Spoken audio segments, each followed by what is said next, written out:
Hi friends and family, வணக்கம். இன்னைக்கு நம்ம சேனல்ல ஒரு இன்ட்ரஸ்டிங்கான vlog தான் உங்க கூட ஷேர் பண்ண போறேன். ஸோ வீடியோவை ஃபுல்லா தொடர்ந்து பாருங்க. நிறைய புது உறவுகள் நம்ம சேனல்ல பார்த்துட்டு இருக்கீங்க. நல்ல சப்போர்ட் கொடுத்துட்டு இருக்கீங்க.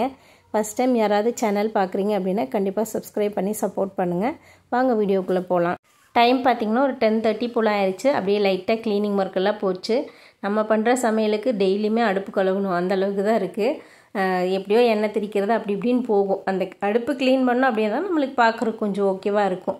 பார்த்ததுமே ஒரு டீ போட்டு குடிக்கலான்னு சொல்லிட்டு ஒரு சின்ன துண்டு இஞ்சியும் ஒரு ஏலக்காவும் போட்டு நல்லா தட்டிட்டு கொஞ்சம் ஃப்ளேவருக்காக ஒரு சின்ன துண்டு பட்டை போட்டிருக்கேன். எனக்கு இந்த மாதிரி வர டீயில் ஏதாவது ஒரு ஃப்ளேவர் இறக்கி குடிக்கிறது ரொம்ப பிடிக்கும். இன்றைக்கி நான் டீ தான் போட்டேன். காஃபி பவுடர் போட்டாலுமே நல்லா தான் இருக்கும். நல்லா கொதிச்சதும் நம்மளுக்கு சர்க்கரை வேணும்னா சர்க்கரை, இல்லைனா நாட்டு சர்க்கரை, இல்லைனா வெறுமனே அப்படியே குடித்தாலும் நல்லாயிருக்கும். இன்றைக்கி வந்து நான் நாட்டு சர்க்கரை போட்டு தான் குடித்தேன். நிறைய பேர் டீ அடிக்ட், காஃபி அடிக்ட் இருப்பீங்க. ஸோ வந்து கொஞ்சம் குறைச்சிக்கோங்க. ஹெல்த்துக்கு அவ்வளோ நல்லது இல்லைன்னு சொல்லுவாங்க. நான் ரெகுலராலாம் டீ காஃபி குடிக்க மாட்டேன். தோணுச்சுன்னா குடிப்பேன். அந்த ப்ரூ எனக்கு பிடிக்கும். உப்புமா செய்கிறப்ப ஒயிட் உப்புமா கூட அந்த ப்ரூ காம்பினேஷன் ரொம்ப நல்லாயிருக்கும். எப்பாவது குடிக்கிறதுண்டு. ஸோ நெக்ஸ்ட்டு பார்த்திங்கன்னா லஞ்ச் வேலைகள் ஸ்டார்ட் பண்ணிட்டேன். இன்றைக்கி வந்து நான் ரெட் ரைஸ் தான் செய்ய போகிறேன். காலையிலேயே வந்து லஞ்ச் எல்லாம் பண்ணி அனுப்பிச்சாச்சு. ஸோ நான் கொஞ்சம் இந்த ஹாஸ்பிட்டல் போயிட்டு வந்ததுலேருந்து கொஞ்சம் சாப்பாடில் கொஞ்சம் கண்ட்ரோலாக போயிட்டுருக்கேன். ஸோ அந்த விஷயமும் இன்றைக்கி உங்கள் கூட நான் ஷேர் பண்ணுறேன். காலையில் பார்த்திங்கன்னா பாசிப்பயிறு கடைசல், ரசம், பீர்க்கங்காய் பொரியல் ரெடி பண்ணேன். கொஞ்சம் வேலை ஜாஸ்தி தான். ஸோ ஹாஸ்பிட்டலுக்கு கொடுக்குற காசுக்கு நம்ம கொஞ்சம் நம்மளுக்கு எஃபோர்ட் போட்டு செஞ்சோம் அப்படின்னா கொஞ்சம் பெட்டராக இருக்கும். இந்த டைம் பார்த்திங்கன்னா ஹாஸ்பிட்டலில் வேறு மாதிரி சொல்லிட்டாங்க. ரொம்ப ஒரு மாதிரி உடம்பு எந்த அளவுக்கு இருக்கோ அதுக்கு தகுந்த ஹெல்த் வந்து இல்லை உங்ககிட்ட. நீங்கள் சாப்பாடு கொஞ்சம் கண்ட்ரோல் பண்ணணும், கொஞ்சம் வெயிட் மெயின்டைன் பண்ணணும்னு சொல்லிட்டாங்க. ஸோ என்னோடய ஹெல்த் இஷ்யூ பற்றியும் நிறைய பேர் கேட்டிருந்தீங்க. கமெண்டில் ஆகட்டும், பர்சனலாக ஆகட்டும் நிறைய பேர் கேட்டிருந்தீங்க. என்ன ப்ராப்ளம்னு பார்த்தீங்கன்னா என்னோடய ரைட் சைடில் இந்த தலை இருக்கு இல்லைங்களா, அதுக்கு கீழே அந்த புடனையிலேருந்து ரைட் சைடில் இருக்க அப்படியே கீழே வந்து இந்த இடுப்பு வரைக்கும் ஒரே பெயின். எப்படின்னா தூங்கவே விடாத அளவுக்கு ஒரு பெயின். நல்லா தூக்கம் வரும். இந்த பெயினால் நம்மளுக்கு தூக்கமே வராது. அந்த மாதிரி ஒரு பெயின். எனக்கு ரொம்ப பயமாயிருச்சு. இந்த ஒரு 1 மந்த்தாக தான் அந்த மாதிரி. சரி ஹாஸ்பிட்டல் போகலான்னு சொல்லி போய் பார்த்தப்ப தான் ஒரு சில எக்ஸசைஸ் பண்ணால் போகுதுன்னு சொன்னாங்க. ரெகுலராக பண்ணிட்டு தான் இருந்தேன். ஆனாலும் எந்த ரிசல்ட்டும் இல்லை. அதோட ஜாஸ்தியாக தான் ஆச்சு. சரி ஓகே போய் ஒரு MRI எடுத்துடலான்னு சொல்லிவிட்டு அங்கே இருக்கிற டாக்டர்கிட்ட சொல்லவும் அவங்க எடுத்துகிட்டு வர சொல்லிட்டாங்க. ஸோ எடுத்துகிட்டு போய் ரிசல்ட்டு பார்க்குறப்ப என்ன சொன்னாங்கன்னா தசை இறுக்கம்னு சொல்லியிருந்தாங்க. தசை இறுக்கம் எதனாலன்னு பார்த்தீங்கன்னா ஒரே இடத்துல கழுத்தை அசைக்காமல் உட்காந்து வேலை செஞ்சனால இருக்கலாம். இல்லை அப்படின்னா நீங்கள் அதிகமாக வெயிட் தூக்குறப்ப எங்காவது லைட்டாக லாக் ஆகிருக்கலாம். அதனால் பார்த்திங்கன்னா உங்களுக்கு பிளட் சர்க்குலேஷன் கொஞ்சம் கம்மியாக இருக்குது. அதெல்லாம் வந்து கொஞ்சம் ரெடி பண்ணுறதுக்கு எக்ஸசைஸும் வெயிட்டும் மெயின்டைன் பண்ணணும்னு சொல்லியிருந்தாங்க. இதெல்லாம் அடுத்த ஸ்டேஜ் போச்சு அப்படின்னா ஆப்ரேஷன் அந்த லெவல் போயிடும். நீங்கள் வந்து கொஞ்சம் பார்த்துக்கணும். இப்போ 30ல் வந்து நிறைய பேர்த்துக்கு ஸ்டார்ட் ஆகுது. உங்களுக்கு இது ஸ்டார்டிங் ஸ்டேஜ் தான். ஸோ நீங்கள் கண்டிப்பாக வந்துட்டு விசிட் பண்ணி பார்த்துருங்க அடிக்கொருக்கா என்ன மாதிரி இருக்குது அப்படிங்கிறது. இந்த எக்ஸசைஸ் எல்லாம் பண்ணிவிட்டு நாங்கள் சொல்கிற டயட் ஃபுட்டு நீங்கள் மெயின்டைன் பண்ணிவிட்டு நீங்கள் ஒரு 20 டேஸ் கழித்து வாங்க அப்படின்னு சொல்லியிருந்தாங்க. ஸோ அதனால் சாப்பாட்டில் கொஞ்சம் கண்ட்ரோலாக போயிட்டு தான் இருக்கேன். நிறைய காய்கறிகள் சாப்பிட சொல்லிட்டாங்க. அதுவும் க்ரீன் கலரில் இருக்கிற காய்கறிகள் தான் அதிகமாக எடுத்துக்க சொல்லியிருக்காங்க. காலையில் பார்த்தீங்க அப்படின்னா நீங்கள் 4 தோசை சாப்பிட்றீங்கன்னா 2 தோசை மட்டும் போதும் அப்படின்னு. இல்லை அப்படின்னா உங்களால் நீங்கள் வீட்டில் தான் இருக்கீங்க, ஹெவி ஒர்க்கெல்லாம் எதுவும் இல்லை அப்படிங்கிறப்ப ஃப்ரூட்ஸுக்கு போயிருங்க. ஃப்ரூட்ஸ் வந்து அதிகமாக சமைக்காத உணவுகள் நீங்கள் சாப்பிட ஆரம்பிச்சிங்க அப்படின்னா உங்களோட உடம்பில் இருக்கிற கெட்ட கொழுப்புகள் வந்துட்டு அதை எடுத்து யூஸ் பண்ண ஆரம்பிக்கிறப்ப ஆட்டோமேட்டிக்காக நம்மளுக்கு உடம்பு கம்மியாகும்னு சொன்னாங்க. சரி ஓகே அப்படின்னு சொல்லிட்டு கொஞ்சம் சாப்பாடு, நிறைய காய்கறிகள் தான் எடுத்து இப்போ சாப்பிட்டுட்ருக்கேன். எப்போவுமே நான் அந்த மாதிரி தான் சாப்பிடுவேன். ஆனால் டாக்டர் சொன்ன ஒரு விஷயம் மட்டும் எனக்கு பிடிக்கல. என்ன சொன்னாங்கன்னா நீங்கள் அதிகமாக வேலை செய்கிறதில்லன்னு நினைக்கிறீங்க அப்படின்னு சொன்னாங்க. நான் நிறையவே வேலை செய்வேன். எனக்கு வீட்டில் யார் இருக்கா வேலை செய்கிறதுக்கு? ஆஃபீஸ் போயிட்டு இருந்தப்பவும் ஆஃபீஸ் வேலையும் பார்த்துட்டு நான் வீட்லேயும் வேலை பார்த்துட்டு தான் இருந்தேன். அந்த ஒரு விஷயம் மட்டும் எனக்கு ஏற்றுக்கிற மாதிரியும் இல்லை, பிடிக்கவும் இல்லை. அது எப்படி இப்படி இவங்க ஜட்ஜ் பண்ணலாம் அப்படின்னு. நான் என்ன வேலை செய்கிறேன், நான் எவ்வளோ கஷ்டப்படுறேன்னு எனக்கு மட்டும்தான் தெரியும். ஸோ ஓகேன்னு சொல்லிவிட்டு சரி சாப்பிடுவோம், அவங்களுக்கு தெரிஞ்ச மாதிரி அவங்க சொல்லிட்டாங்கன்னு சொல்லிவிட்டு அவங்க கொடுத்த அந்த டயட் ஃபுட் தான் ஃபாலோ பண்ணிகிட்ருக்கேன். லஞ்சு சாப்பிட்டு முடிச்சதுமே இன்றைக்கி ஒரு கேக் ஆர்டர் இருந்துச்சு. ஸோ பார்த்திங்கன்னா இது ஸ்ட்ராபெரி ஃப்ளேவர் கேக்கு 1/2 kg. நல்லா இருக்கான்னு பார்த்து சொல்லுங்கள் எப்படி இருக்குன்னு. அப்புறம் ஈவினிங் பார்த்திங்கன்னா ஒரு 4 o'clock போல் குட்டீஸ் வந்தாச்சு. 3:30க்கு போய் கேக்கு டெலிவரி கொடுத்துட்டு வந்துட்டேன். அப்படியே குட்டீஸையும் கூப்பிட்டுட்டு வந்து அவங்களையெல்லாம் ஃப்ரெஷ்அப் ஆகி சாப்பிட வச்சாச்சு. இன்றைக்கி பார்த்திங்கன்னா கொஞ்சம் பூ பறிச்சிடலாம், கொஞ்சம் நிறையவே இருந்துச்சு. சரி பறிச்சிடலான்னு சொல்லிவிட்டு நானும் சிவனியாவும் பறிச்சிட்ருக்கோம். காம்பு வந்து இப்படி லென்த்தாக விட்டு கட் பண்ணணும். கட்டில் வச்சு கட் பண்ண தெரியுமா?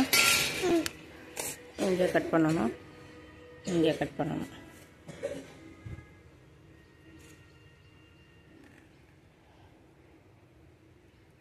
Very good. அதே மாதிரி எல்லாத்தையுமே கட் பண்ணி போடுறியா? பெரிய பெரிய பூ மட்டும், சின்ன பூ வேண்டாம்.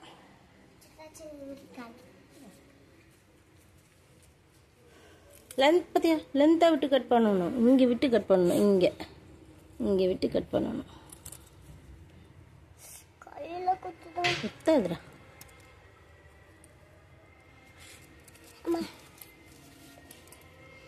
இவனை வச்சுக்கிட்டு கட் பண்ணுறா. ஆமாடா வேண்டாம்.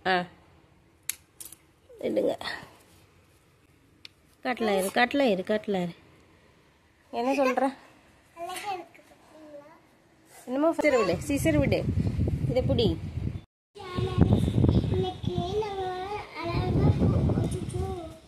என்னாச்சுடா? எங்கள் வீட்டில் எப்போவுமே பூவுக்கு பஞ்சமே இருக்காது. ஒரு பூவாவது பூத்துட்டே இருக்கும். ஸோ இந்த பூ பார்த்திங்கன்னா முன்னத்த நாள் பூத்த பூ, இது இன்றைக்கி பூத்த பூ. எல்லாமே எடுத்து டப்பாவில் போட்டு ஃப்ரிட்ஜில் வச்சுட்டோம் அப்படின்னா ஒரு 10 days ஆனாலும் அது அப்படியே ஃப்ரெஷ்ஷாகவே இருக்கும். நெக்ஸ்ட்டு இன்ட்ரெஸ்டிங்கான விஷயம் பார்த்திங்கன்னா, இந்த வீடியோ கூட சிவன்யாவுக்கு காது குத்து நகை பர்ச்சேஸ் பண்ண போகிறோம். அதை தான் உங்கள் கூட ஷேர் பண்ண போகிறேன். இந்த வீடியோ பார்த்திங்கன்னா அப்படியே அடுத்த நாள் காலையில், சாட்டர்டே சண்டே வந்து அவங்க அப்பாவுக்கு லீவு. அதனால் வந்துட்டு காலையில் ஒரு 10 மணி போல் கிளம்பி அப்படியே வந்துட்டு கோயம்புத்தூர் கிளம்பிட்டோம். இன்றைக்கி சிவன்யாவுக்கு வந்து அம்மா வந்து காது குத்துக்காக நகை எடுக்க போகிறாங்க.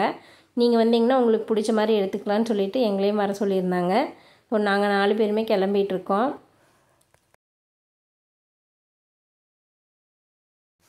காது குத்து அப்படிங்கிறப்ப கம்மல் வந்து மெயினாக எடுக்கணும். அப்புறம் அம்மாவுக்கு வந்து நெக்லஸ் எடுக்கணுங்கிற ஒரு மைண்ட் செட் இருந்துச்சு. சரி நீ வா பார்த்துக்கலாம், உங்களுக்கு பிடிச்ச மாதிரி எடுத்துக்கலான்னு சொல்லியிருந்தாங்க. எனக்கு எந்த பிளானுமே இல்லை.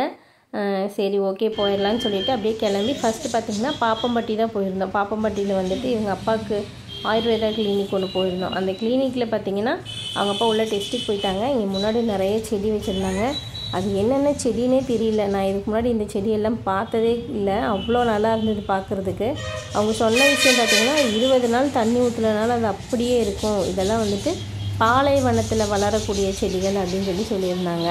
சரி ஓகேன்னு சொல்லிட்டு ஒரு வீடியோ எடுத்துடலான்னு சொல்லிட்டு எல்லாமே வீடியோ எடுத்துகிட்டு இருந்தேன்.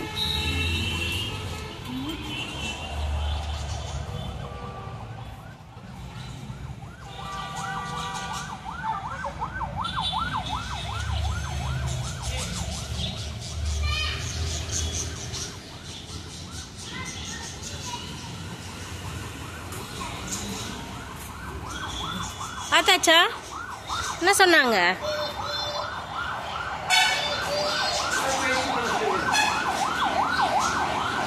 சரி போகலாம், பாய். அங்கேருந்து கிளம்பி ஒரு 10 நிமிஷம் கூட போகலை. கரும்பு ஜூஸ் பார்த்ததும் கரும்பு ஜூஸ் குடிக்கணும்னு சொன்னாங்கன்னு சொல்லிட்டு ஆளுக்கு ஒரு கரும்பு ஜூஸ் வாங்கி அப்படியே குடித்தாச்சு. அம்மா அங்கே ஃபோன் பண்ணிகிட்டே இருக்காங்க, நான் வந்து 1/2 மணி நேரம் ஆச்சு நீங்கள் இன்னும் வரல அப்படின்னு. போனதுமே பார்த்திங்கன்னா பசி ஆயிடுச்சுன்ட்டாங்க. அம்மா காலையிலேருந்து சாப்பிடவே இல்லை. ஒரு 12 மணி போல் ஃபஸ்ட்டு சாப்பிட்டுட்டு உள்ளே போயிடலான்னு சொல்லிவிட்டு நாங்கள் பார்த்திங்கன்னா ஒரு பிரியாணி வாங்கியிருந்தோம். சில்லி சிக்கன் பிரியாணின்னு சொல்லிட்டு. சிக்கன் பிரியாணி இல்லையாம்மா, எம்டி பிரியாணியில் சில்லியை போட்டு கொண்டு வந்து சில்லி சிக்கன் பிரியாணின்னு கொடுத்தாங்க. ஸோ நானும் சிவன்யாவும் ஒன்று வாங்கிட்டோம். அவங்க அப்பாவும் அவனும் மட்டன் பிரியாணி வாங்கிட்டாங்க. நெக்ஸ்ட்டு பார்த்திங்கன்னா நாங்கள் போனது பார்த்திங்கன்னா குமரன் தான் போயிருந்தோம். குமரனில் போய் ஒரு சில டிசைன்ஸ் எல்லாம் பார்த்தோம். எனக்கு பர்சனலாக இந்த டிசைன் ரொம்ப பிடிச்சிருந்தது. பாப்பாவுக்கு மட்டும் இல்லாமல் எனக்குமே போட்டு பார்த்தேன். பார்க்குறதுக்கு ரொம்ப நல்ல லுக்காக இருந்துச்சு. சாரீக்கு மட்டும் இல்லாமல் சுடிதாருக்குமே நல்லா சூட் ஆகிற மாதிரி தான் இருந்துச்சு. அம்மாவுக்கு வந்து பிடிக்கல, ரொம்ப சிம்பிளாக இருக்குது, வேறு பார்க்கலான்னு சொல்லிட்டாங்க. அப்படியே ஆன்டிக் மாடலுக்கு போயாச்சு. ஆன்டிக்கில் பார்த்திங்கன்னா மொத்தமாகவே 10 டிசைன் தான் வச்சுருந்தாங்க. அதில் இந்த ஒரு 3 டிசைன் ரொம்ப பிடிச்சிருந்ததுன்னு சொல்லிட்டு எடுத்து அதோட ரேட்டு வெயிட்டு எல்லாமே பார்த்தாச்சு. சரி போட்டுடலாம் அப்படின்னு சொல்லிட்டு ஒன்றா சிவன்யா பாப்பாவுக்கு போட்டு பார்த்துட்ருந்தோம். இந்த அதிகமாக ஸ்டோன் இருக்குது, ஆனால் பார்க்குறதுக்கு ரொம்ப நல்லா இருந்துச்சு. இது வந்து அந்த யானை டிசைன் போட்டது ரைட் சைடு அண்ட் லெஃப்ட் சைடில் யானை நடந்து போகிற மாதிரி, சென்டர் டாலரில் வந்து லக்ஷ்மி உக்காந்துருக்கிற மாதிரி நல்ல white stone, green stone, pink ஸ்டோனுன்னு சொல்லி நல்லா மிக்ஸ் பண்ணி அவ்வளோ அழகாக இருந்துச்சு. ஸோ நெக்ஸ்ட்டு நெக்லஸும் போட்டு பார்த்துடலாம். இது பார்த்திங்கன்னா அதிகமாக ஸ்டோன் இருந்தது. இது ஒரு மாதிரி டிஃப்ரெண்ட்டாக, இதுவுமே பார்க்குறதுக்கு ரொம்ப நல்லா இருந்துச்சு. இந்த ஒரே வீட்டில் ஒரு பெண் குழந்தை 2 பெண் குழந்தை இருந்தால் அப்படின்னா அம்மாவுக்கு ரொம்ப அட்வான்டேஜ். அவங்களோடதெல்லாம் நம்ம எடுத்து போட்டுக்கலாம். நம்மளோடது அவங்க போட மாட்டாங்க. அவங்க டிசைன்ஸுக்கு நம்ம டிசைன் பிடிக்காது. ஆனால் அவங்களோடதை எடுத்து நம்ம அழகாக எடுத்து மாட்டிக்கலாம். நான் வந்து அப்படி தான் 2 in 1 வாங்கிடணும், நம்மளுக்கும் பிடிச்சிருக்கணும், அவளுக்கும் ஓகேவாக இருக்கணும்னு சொல்லி தேடி வாங்கினது தான். இது சூப்பராக இருந்தது பார்க்குறதுக்கு. ஸோ நெக்ஸ்ட்டு பார்த்திங்கன்னா இன்னொன்று, அதுவும் ஆன்டிக்கில் தான் பார்த்தோம், அதையும் பார்த்துடலாம் வாங்க. இந்த டிசைன் பார்த்திங்கன்னா ஒரு 2.5 பவுனுக்கு ஜாஸ்தி, 2.25க்கு கொஞ்சம் கம்மி, ஃபுல்லாக வந்து லக்ஷ்மி டிசைன் போட்ட மாதிரி பார்க்குறதுக்கு ரொம்ப அழகாக இருந்துச்சு. ஸோ ஃபைனலாக பார்த்திங்கன்னா நாங்கள் என்ன நெக்லஸ் வாங்கினோம் அப்படிங்கிறத நீங்கள் கெஸ் பண்ணி எனக்கு கமெண்டில் சொல்லுங்கள். ஃப்யூச்சர் வீடியோவில் நான் கண்டிப்பாக உங்கள் கூட ஷேர் பண்ணுறேன். இந்த வீடியோ பார்த்திங்கன்னா எல்லாருமே காஸ்டியூம் சேஞ்சில் இருக்கும். அன்றைக்கி நைட் பார்த்திங்கன்னா லேட் ஆயிடுச்சுன்னு அம்மா வீட்டில் போய் தங்கிட்டு அடுத்த நாள் மறுபடியும் கடைக்கு வந்து தான் 5 பேரும் செலெக்ஷன் பண்ணி எடுத்துகிட்டு போனோம். ஃபைனலாக பார்த்திங்கன்னா ஒரு நெக்லஸ் வாங்கியாச்சு, சிவன்யாவுக்கு ஜிமிக்கி கம்மல் 1/2 பவுன் வாங்கியாச்சு, 2 கிராமில் பார்த்திங்கன்னா ஒரு மோதிரம் வாங்கியாச்சு, ஒரு ஜோடி கொலுசு வாங்கியாச்சு. இது எல்லாமே வாங்கியாச்சு. எல்லா பொண்ணுங்களுமே நகை கடைக்கு போனால் பண்ணுற ஒரு விஷயம் பார்த்திங்கன்னா பிடிச்சதா ஒரு 2 நாள் செலெக்ஷன் பண்ணி வச்சுட்டு போட்டு பார்க்குறது. அப்படி தான் நானும் போட்டு பார்த்துட்டு இருந்தேன். ஸோ கண்டிப்பாக இந்த வீடியோ ஓரளவுக்கு நீங்கள் என்ஜாய் பண்ணியிருப்பீங்கன்னு நினைக்கிறேன். பிடிச்சிருந்துச்சு அப்படின்னா லைக் பண்ணுங்கள், ஃப்ரெண்ட்ஸ் அண்ட் ஃபேமிலிக்கு ஷேர் பண்ணுங்கள். சப்ஸ்கிரைப் பண்ணாமல் பார்த்தீங்கன்னா கண்டிப்பாக நம்ம சேனலை சப்ஸ்கிரைப் பண்ணி சப்போர்ட் பண்ணுங்கள். பாய்.